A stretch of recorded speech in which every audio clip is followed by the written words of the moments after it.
I want to show you my easy homemade tortilla recipe. A lot of people are intimidated by tortillas, but I want to show you just how easy it is. You take some flour, corn mesa, and a little bit of salt, and you're going to mix that together. Then you take your CRISCO, and using 2 knives, cut the CRISCO into the flour. Using your fingers, you want to smash those CRISCO balls a little bit smaller and really get them incorporated into the flour. Slowly add water, you don't want to add too much, and mix it into the dough.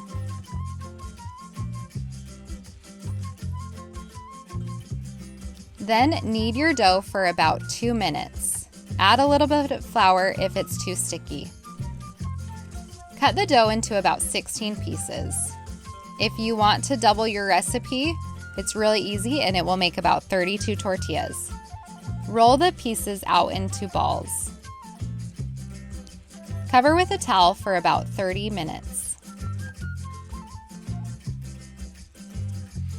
Now you're ready to form your tortillas. I love using this tortilla press because it starts that circular shape that you want in a tortilla, but it's not necessary. If you don't have one, just go with the rolling pin.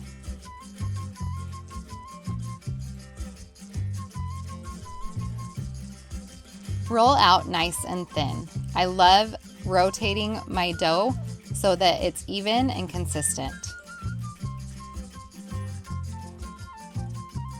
I like to cook my tortillas while I'm rolling out the dough. You know that they're ready to flip when they get nice and golden brown.